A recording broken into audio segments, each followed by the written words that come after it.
അപ്പൂസും ഞാനും കൂടിയേ ഓണം തുടങ്ങിയതിന് മുന്നേ ചെത്തിക്കൊരു വൃത്തിയാക്കണം എന്ന് പറഞ്ഞ വീടായിരുന്നു. ഇപ്പോൾ ഓണം തുടങ്ങിയിട്ടാണ് പറഞ്ഞത്. ഒന്നാമത്തെ കാര്യം എന്താ അറിയോ, സിന്തേച്ചുള്ളതും പോയി, ഞങ്ങൾ ഒറ്റയ്ക്കായി, പഴയ പടിയായി. അപ്പോൾ വീട്ടിൽ പൊതുവെ ഒരു അനക്കൊന്നുമില്ല. ഇവന് സ്കൂളില്ല കേട്ടോ, അതുകൊണ്ട് തന്നെ വലിയൊരു സമാധാനം. മറ്റത് സന്തോഷമായിട്ടും സുഖമായിട്ടില്ലേ? ഞാൻ അപ്പോൾ തന്നെ വിളിച്ച് സംസാരിക്കാൻ വയ്യ. അപ്പോൾ വീഡിയോ എടുക്കല്ലേ, ഇന്നലെയും വീഡിയോ അല്ലാത്തതാണ്. നമ്മൾ അസുഖമാണ് പറഞ്ഞ് ഒരു ഭാഗത്ത് ഇരുന്നിട്ട് കാര്യമില്ലല്ലോ, നമ്മളെ കാര്യം നടക്കണ്ടേ. അപ്പോൾ ഞാൻ പറഞ്ഞു ക്യാമറ ഒന്ന് പിടിച്ച് തന്നാൽ മതി, നമ്മുടെ ഡെയിലി കാര്യങ്ങൾ എന്തൊക്കെയാണ് നടക്കുന്നത് നമുക്ക് കാണിച്ചു കൊടുക്കല്ലേ എന്നൊക്കെ പറഞ്ഞിട്ട് ഇങ്ങനെ പുറത്തേക്ക് ഇറങ്ങിയതാണ്. ഇപ്പോൾ സമയം 5:30-6 മണിയൊക്കെ ആവാനായിട്ടുണ്ട്. നമ്മൾ ഇന്നലെ ഒന്നാമത് വീഡിയോ ഇല്ലാത്തത് നമുക്കൊരു മരണം ഉണ്ടായിരുന്നു. അപ്പോൾ അങ്ങനെയൊക്കെ വിചാരിച്ചിട്ട് ഇന്നലെ വീഡിയോ എടുക്കാഞ്ഞത്. പിന്നെ സിന്തേച്ചിക്ക് ചെറുതായിട്ടൊരു പനി വന്നിട്ടുണ്ട് കേട്ടോ. പിന്നെ ഉറപ്പല്ലേ വീട്ടിലൊരാൾക്ക് പനിച്ചാൽ. അപ്പോൾ എന്താ പറയുക, വേഗം പോയി രാവിലെ പോയി സിന്തേച്ചിനെ. പിന്നെ ഇവിടെ ഒന്നും ഹോസ്പിറ്റലിൽ കാണിക്കാൻ പറ്റില്ല, കോഴിക്കോട് എത്തണം, കാണിക്കുന്നത് അവിടെയാണ്. അപ്പോൾ സന്തോഷമായിട്ട് ഒരു മരുന്നും കൊടുത്ത് അങ്ങനെയല്ല, അപ്പോൾ നേർക്ക് ചെത്ത് വേണം വെച്ചിട്ട്. അപ്പോൾ അങ്ങനെ രാവിലെ പോയതാണ്. അമ്മ കിടക്കുകയാണ് കേട്ടോ, നമുക്ക് ചെറുതായിട്ട് പനി വരുന്നുണ്ട്. അത് പിന്നെ മരുന്നിൻ്റെ ഡോസ് വിട്ട് കഴിഞ്ഞാൽ വീണ്ടും ഉണ്ട്. ഉച്ചയ്ക്കൊന്നും കുഴപ്പമുണ്ടായിരുന്നില്ല, ഇപ്പോൾ പുതച്ച് മുടി കിടക്കുന്നുണ്ട്. എന്ന് വിചാരിക്കും ഈ ഭാഗത്തേക്ക് ഒന്ന് പുല്ല് ചെത്തണമെന്ന്. മറ്റത് അടിച്ചു വരുമ്പോഴും അതിൻ്റെ കൈക്കോട്ട് താട്ടിന് അമ്മ വെറുതെ ഇതിൽ നടക്കുമ്പോഴൊക്കെ ഈ പുല്ലൊക്കെ പറയുമ്പോൾ പുല്ലൊന്നും ഉണ്ടാവില്ല. ഇപ്പം ഈ ഭാഗത്തേക്ക് നല്ല പുല്ലായിട്ടുണ്ട്. നമ്മളെ പണി മുഴുവനായില്ല കേട്ടോ. ചുമയൊക്കെ വന്ന് സന്തോഷമായിരുന്നു. അപ്പം ആവി പിടിച്ചിട്ട് തുടങ്ങാൻ വിചാരിച്ചു. സിന്തേച്ചിൻ്റെ ആവി പൊളിക്കുന്ന മെഷീനാണ് കേട്ടോ അത്. ബ്ലേസർ ഇവിടെ ഉള്ളത് കാരണം നമ്മൾ രക്ഷപ്പെട്ടു. അതുകൊണ്ട് ഹോസ്പിറ്റലിലേക്ക് വേണ്ട, നമുക്ക് വീട്ടിൽ തന്നെ ചെയ്താൽ മതി. അതുകൊണ്ട് മരുന്ന് എഴുതിയതാണ്. മരുന്നെടുത്തോ നോക്കിയേ എന്താ.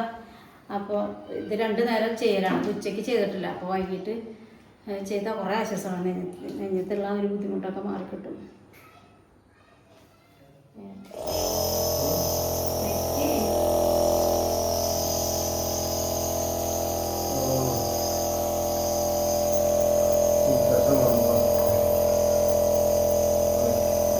നമ്മളെ തുണി ഇപ്പം ഇങ്ങോട്ട് വെച്ചിട്ട് നോക്കി, ആ റൂമിലായിരുന്നു, പിന്നെ അമ്മയുടെ റൂമിലായിരുന്നു. അപ്പോൾ ഇത് കറക്റ്റായിട്ട് വെക്കാനുള്ള സ്ഥലമല്ല.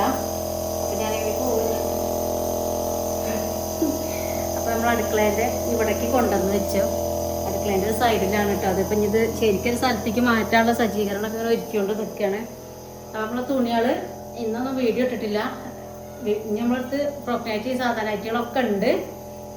അപ്പോൾ അതിപ്പോൾ ഇന്ന് കാണിക്കാൻ പറ്റിയില്ല വെച്ചാൽ ഇങ്ങനത്തല്ലേ അവസ്ഥ.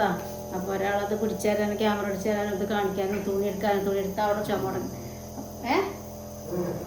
എന്താ പറഞ്ഞ. അപ്പോൾ അതുകൊണ്ട് ഇന്ന് നമ്മളത് കാണിച്ചില്ല. അപ്പം നൈറ്റൊക്കെ വേണ്ടവർ എന്നൊക്കെ പറഞ്ഞ ടോണായേ.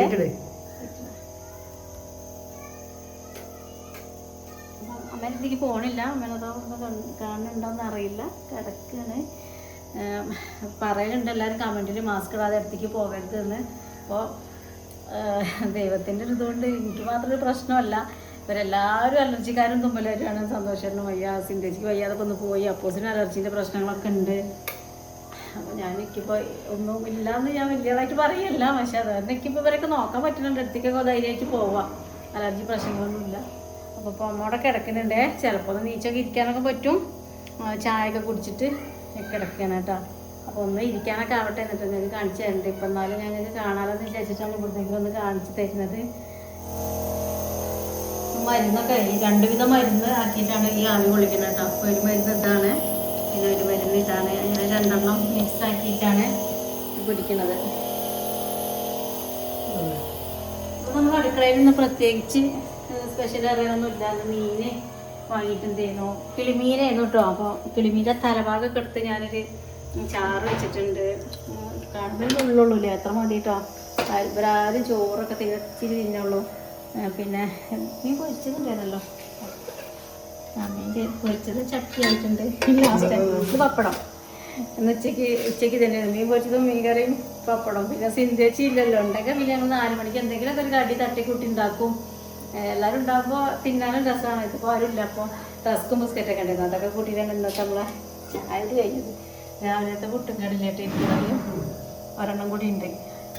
അല്ലെങ്കിൽ ഇവർക്ക് ഉണ്ടാക്കും കൂടി രാത്രിക്ക് എന്തെങ്കിലും ഒന്ന് ഉണ്ടാക്കി കൊടുക്കണം. ചോറ് തിന്നൂലല്ലോ, അങ്ങനെ. പിന്നെ ഫ്രൂട്ട്സ് എന്തെങ്കിലുമൊക്കെ കൊണ്ടുവരും. ഈ മുസമ്പിയോ ഉറുമാമ്പഴമൊക്കെ, അതൊക്കെയാണ് കാര്യപ്പെട്ട ഭക്ഷണം എന്ന് പറയാനുള്ളത്. അതൊക്കെ മുറിച്ചിട്ട് കൊടുക്കുന്നുണ്ട്. സബർജിയിൽ പറഞ്ഞ സാധനം കൊടുക്കുന്നുണ്ട്, ഒരു ഫ്രൂട്ട്. അതൊക്കെ അങ്ങനെയാണ്. അപ്പൂസിന് മീൻ കറി ഞാൻ പറഞ്ഞില്ല, മീൻ വെച്ചിട്ട് ഇതുവരെ വലിയ പിടുത്തായില്ല. പൊരിച്ച മീനൊക്കെ ഇട്ട് തന്നിട്ടുണ്ട്. അപ്പോൾ രാത്രിക്ക് ഒരു മുരിങ്ങ താളിപ്പ് ഉണ്ടാക്കാമെന്ന് വിചാരിച്ചാൽ ഈ മുരിങ്ങയില ഉണ്ടായാൽ പിന്നെ അയക്ക് വേറെ ഒന്നും വേണമെന്നില്ല. അപ്പോൾ മുന്നത്തരക്ക് ഈ ബാലവാടിയിൽ മുരിങ്ങുണ്ട്, അവിടെയൊക്കെ മുരിങ്ങുണ്ട്. അപ്പോൾ അതിന് തോട്ടി പറഞ്ഞാൽ അതിൽ ഉള്ളിലാണ് കിടക്കണേ. ഉള്ളിൽ പോയിട്ട് മുരിങ്ങ കർക്കിടക മാസത്തിൽ മുരിങ്ങ കൂട്ടാത്തവർ കുറേ ആൾക്കാരുണ്ടല്ലേ. പക്ഷെ നമ്മൾ കൂട്ടും കേട്ടോ. ഞങ്ങൾക്ക് ഈ മുരിങ്ങ കൂട്ടിയാലും കഴിക്കണമൊന്നുമില്ല. ചിലർ പറയും കയ്പ്പ് രുചി വരുന്നുണ്ട് എന്ന്. പക്ഷെ ഞങ്ങൾ പൊതുവെ ഇതുവരെ തോന്നിയിട്ടില്ലായിരിക്കും. ഞങ്ങൾ കറി വെക്കലുണ്ട്, തോരൻ വെക്കലുണ്ട്. ഒരു പ്രശ്നവും വന്നിട്ടില്ല. വരാതിരിക്കട്ടെ. നമ്മളെ ആശ്രയം പറയണ മുരിങ്ങയാണ്. എന്തെല്ലാം മതി, കഞ്ഞിവെള്ളത്തിലൊന്നിങ്ങനെ പാറി കിടന്നാൽ മതി മുകൾ ഭാഗത്ത്. അത്ര ആവശ്യമുള്ളൂ കേട്ടോ. അതിപ്പോൾ മഴ ചെയ്തേ കിണറ്റിൽ കുറേ വെള്ളമുണ്ട്. പക്ഷെ താഴ്ന്നു കേട്ടോ. കിണറിൽ വെള്ളമൊന്നും കാണില്ല, കാടാണ്. ഗ്രില്ലിട്ടതല്ലേ. ആദ്യമൊക്കെ കോരിയിട്ടല്ലേ വെള്ളം ഉപയോഗിച്ചിരുന്നത്. ഇപ്പോൾ മോട്ടറാകൊണ്ടേ ഉപയോഗം കമ്മിയാണ്. ഇങ്ങനത്തെ കോരിയിട്ടുള്ള നമുക്ക് അപ്പുറത്ത് നിർക്കാം കേട്ടോ. നിൻ്റെ ഇവിടെയൊക്കെ നല്ല കാടുണ്ട്. ഒരു ജന്തുക്കളുണ്ടോയെന്ന് അറിയില്ല. അപ്പോൾ ആ സൈഡിൽ നിന്ന് എടുക്കാം. തട്ടിത്തടല്ലേ.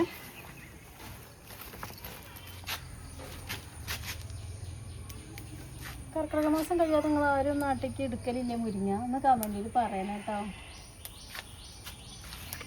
നോക്കലുണ്ട്, കർക്കിടക മാസം ഒന്നും നോക്കലില്ലേ. അല്ല അത്ര മതിയില്ലപ്പോൾ മതിട്ടോ. നമ്മളെ റോഡൊക്കെ നല്ല റോഡായിട്ടുണ്ട്. മറ്റത് ആകെ ഇതിൽ നടക്കാൻ പോലും പറ്റില്ല. മഴക്കാലം വന്നു കഴിഞ്ഞാൽ അത് നടത്താൻ തന്നെ കുറവാകും. വണ്ടിക്കും പറ്റില്ല, ആൾക്കാർക്കും പറ്റില്ല. ഇപ്പോൾ കോൺക്രീറ്റ് ഇട്ട കാരണം സൂപ്പറായി. മുരിങ്ങയും ഒന്ന് ഊരിയെടുക്കട്ടെ. ഇരുട്ടാകുമ്പോഴേക്കിനും വല്ല പ്രാണികളുണ്ടോ കാണാൻ പറ്റില്ല. അത് ഊരി വൃത്തിയാക്കി എടുക്കുക. എളുപ്പമുണ്ട് ഊരിയെടുക്കാൻ. ഒരു തണ്ടെന്ന് അങ്ങോട്ട് ഊരിയിട്ട് അതെ അതാണ് ഇത്ര ദിവസം എന്താ പറയുക പൂവിടാൻ പറ്റാത്ത കാര്യം. പിന്നെ രാവിലെ എന്നും നേരം വരുന്ന ഹോസ്പിറ്റലിലേക്കാണ് പോണത്. ഈ ജോഷാറ്റിൽ കാണിക്കേണ്ട കാരണം നമ്മൾ 6 മണിക്ക് ഇവിടുന്ന് ഒരുങ്ങി പോകും. അങ്ങനെ 3 ദിവസം പോയില്ലേ. അപ്പോൾ അത്തം തൊട്ടേ അങ്ങോട്ട് പോയി. പിന്നെ പൂടാൻ സമയം എവിടെ കിടക്കണേ രാവിലെ. അപ്പോൾ സിന്ധേജി വേഗം എന്തായിട്ട് തളിച്ചിട്ട് അങ്ങനെ പൂടുന്നത്തെ പൂവ് കണ്ടില്ലേ. അപ്പോൾ ഞാൻ പറയാം നാളെ മുതൽ അടിപൊളിയായിട്ട് പൂവിടാനുള്ള പൂവൊക്കെ പറിച്ച് തറവാട്ടിലൊക്കെ പോയാൽ പൂവ് ഇഷ്ടംപോലെ എടുക്കാണ്ട്. ചെമ്പരത്തി പൂവ് എടുക്കാനും പൂച്ചെടിപ്പൂവും പണ്ടത്തെ നമ്മളെ പൂച്ചെടിപ്പൂവില്ലേ അതെല്ലാം ഉണ്ട് കേട്ടോ. അപ്പോൾ അതൊക്കെ ഞാൻ കാണിച്ചു തരണ്ടേ. ഞാൻ നോട്ടിട്ട് വെച്ചിട്ടുണ്ട് അതൊക്കെ പറിക്കണം എന്നൊക്കെ. രാവിലേക്ക് രാപത്തുമില്ല ഞാൻ മതിയെന്നു. ഇനി മുരിങ്ങ ഒന്ന് പെട്ടെന്നൊന്ന് റെഡിയാക്കി എടുക്കട്ടെ കേട്ടോ. എന്നിട്ട് നമുക്ക് വേഗം ഇങ്ങോട്ട് താളിച്ചെടുക്കാം. മുരിങ്ങയൊക്കെ ഊരി കഴുകി വെച്ചതാണ് കേട്ടോ. അപ്പോൾ മുന്നത്തെ വീഡിയോയിലൊക്കെ കഴുകിയിട്ടില്ലേ എന്ന് ചോദിക്കലുണ്ട്. പക്ഷെ കഴുകണത് ചിലപ്പോൾ ഞാൻ കാണിക്കുന്നില്ല. ഇത് കൊണ്ടുവന്ന ഉടനെ തന്നെ വേഗം അത് കഴുകിയിട്ട് വെച്ചതാണ്. ഇനി വേഗം നമുക്ക് പണി ഇരിക്കുക മതിയെന്ന് വേണ്ടി വെച്ചിട്ട്. അപ്പോൾ ചെറിയ ഉള്ളിയും പിന്നെ എന്താ പറയുക വെളുത്തുള്ളിയില്ലേ അതും കൂടി വെളിച്ചെണ്ണയിൽ മൂപ്പിച്ചെടുക്കുക. അപ്പോൾ നമ്മളെ താളിപ്പ് എന്ന് പറഞ്ഞാൽ നമ്മളെ മലപ്പുറത്തിൻ്റെ ഒരു സ്പെഷ്യലാണ് ഈ താളിപ്പ് എന്ന് പറയുന്നത്. അത് മുരിങ്ങയില മാത്രമല്ല, മത്തൻ്റെ ഇല, ചീരൻ്റെ ഇല, കുമ്പളത്തിൻ്റെ ഇല, ചിരങ്ങൻ്റെ ഇല, അങ്ങനെ ഒരുവിധപ്പെട്ട ഇലകളെല്ലാം നമ്മൾ കറിയാക്കി കേട്ടോ. അപ്പോൾ അറിയാത്തവർക്ക് വേണ്ടിയിട്ട് ഞാൻ വെറുതെ ഉണ്ടാക്കുന്ന സമയത്തൊന്ന് പറഞ്ഞു എന്നുള്ളൂ. ഇത് എണ്ണയിൽ നല്ലോണം ഒന്ന് മൂപ്പിച്ചെടുക്കണം. അപ്പോൾ അതൊന്ന് മൂക്കട്ടെ. അപ്പോൾ നമ്മൾ പച്ചമുളകൊക്കെ ഒന്ന് മുറിച്ചെടുക്കുക. കാന്താരി മുളക് ഉണ്ടാക്കിയ കാന്താരി മുളക് ബെസ്റ്റാണ്. ഇത് നമ്മളെ വീട്ടിലത്തെ പച്ചമുളക് തന്നെയാണ് കേട്ടോ. അപ്പോൾ അങ്ങനെ അതൊരു 4 അങ്ങോട്ട് മുറിച്ചെടുക്കുക. പിന്നെ ഞാൻ തേങ്ങ അരച്ചിട്ടല്ല വെക്കുന്നത്, താളിപ്പാണ്. തേങ്ങ അരച്ചും വയ്ക്കുക, പരിപ്പിട്ട് വയ്ക്കുക, ചക്കക്കുരുട്ട് വയ്ക്കുക. ഞാൻ ഒന്നുമില്ലാതെ വെറുതെ തേങ്ങ അരച്ച് വയ്ക്കുക, എല്ലാം ചെയ്യാം. പക്ഷെ നമുക്ക് കൂടുതൽ ഇഷ്ടം ഇങ്ങനെ താളിപ്പിനോടാണ്. ഒന്നുമില്ലാതെ വെറുതെ നമ്മൾ താളിച്ചിട്ടെടുക്കുക കേട്ടോ. പെട്ടെന്ന് കഴിയും. ഈ മുരിങ്ങ ഊരിയെടുക്കാനുള്ള കുറച്ച് പണിയുള്ളൂ. പ്രാണികളൊക്കെ ഉണ്ടോ മാറാനുണ്ടോ അതൊക്കെ ഒന്ന് ചെക്ക് ചെയ്തിട്ട് ഇങ്ങനെ ഊരിയെടുക്കാനുള്ള പണി മാത്രമേ ഉള്ളൂ. അല്ലാത്ത വേറെ പണിയൊന്നുമില്ല. ഇനി നല്ലോണം ഒന്ന് മൂപ്പിച്ച് കൊണ്ടിട്ട് അപ്പോൾ ഉള്ളിയൊക്കെ മൂത്തേക്ക് ഈ പച്ചമുളക് ഇടിച്ചെടുക്കുക കേട്ടോ. ഇതൊന്ന് പച്ചമുളക് നല്ലോണം മൂത്ത് വരുമ്പോൾ അതെന്താ കാരണം അറിയാം, കഞ്ഞിവെള്ളമല്ലേ അതിൻ്റെ തെളിഞ്ഞ ഭാഗം കേട്ടോ. ആ കട്ടിയുള്ള ഭാഗം എടുത്തിട്ടുണ്ടെങ്കിൽ എന്താണെന്നറിയോ, നമ്മളെ ഈ മുരിങ്ങലേൻ്റെ ഈ കറി ഇങ്ങനെ കട്ട പിടിച്ചെടുക്കും നമ്മൾ കൂട്ടുന്ന സമയത്തേക്ക്. അപ്പോൾ അങ്ങനെ തെളിഞ്ഞ ഭാഗം എടുത്തിട്ട് വെച്ചിട്ടുള്ളത്. എത്രയാണോ ചാറ് വേണ്ടത് അത്ര. ഇത് രാത്രിക്ക് മാത്രമാണ്, അപ്പം അത്ര മതി. ഇത് തിളക്കട്ടെ. എന്നിട്ട് അതിന് ആവശ്യത്തിനുള്ള കുറച്ച് പുട്ട് കൊടുത്തിട്ട് ഒന്ന് തിളക്കട്ടെ കേട്ടോ. അപ്പോൾ നമ്മളെ മുരിങ്ങയിടാനുള്ള നമുക്കതാ കഞ്ഞിവെള്ളം തിളച്ചു കേട്ടോ. ഇത്ര പണിയുള്ളേ നമ്മളെ മുരിങ്ങയുടെ അടിക്ക് അങ്ങോട്ട് വാരിടാൻ പോവാണ്. കൂടുതൽ വേഗമൊന്നുമില്ല കേട്ടോ. ഈ ഇലക്കി കാണുമ്പോൾ തന്നെ അറിയില്ലേ, ഈ കുഞ്ഞു കുഞ്ഞു ഇല ഈ വെള്ളത്തിലൊന്ന് കിടന്നൊന്ന് കുത്തിമറിഞ്ഞ് തള വന്നാൽ മതി. കൂടുതൽ ഇത് തിളപ്പിച്ചിട്ട് എന്താ പറയുക, കയ്പ്പ് രുചി വരിക. അപ്പോൾ ഒന്ന് ഇതായിരുന്നേ അടുക്കളയിൽ. അപ്പോൾ ഇത്ര തൊട്ട് നമ്മൾ മുരിങ്ങയില കറി കണ്ടില്ലേ, ഒരു തള തിളച്ചു, ഇല റെഡിയായി വന്നു. ഇതാണ് നമ്മൾ രാത്രിത്തെ കേട്ടോ. അപ്പോൾ ചിലർ കമൻറ്റിൽ പറഞ്ഞിട്ടുണ്ടായിരുന്നു രാത്രി ഇലക്കറി കൂട്ടാൻ പാടില്ല എന്ന്. പക്ഷെ നമ്മളത് നോക്കലില്ല കേട്ടോ. ചിലപ്പോഴൊക്കെ നോക്കും, പക്ഷെ ചിലപ്പോൾ കറിക്കൊന്നും ഇല്ലെങ്കിൽ പെട്ടെന്ന് പോയിട്ട് നമുക്ക് പെട്ടെന്ന് എടുക്കാൻ പറ്റുന്നൊരു കറിയല്ലേ. അപ്പോൾ നമ്മൾ വിശേഷം എത്രയുള്ളേ. അമ്മയും സന്തോഷത്തിനെ കിടക്കാൻ എണീച്ചിട്ടില്ല. അപ്പോൾ നാളെ വരാട്ടോ. ബായ്.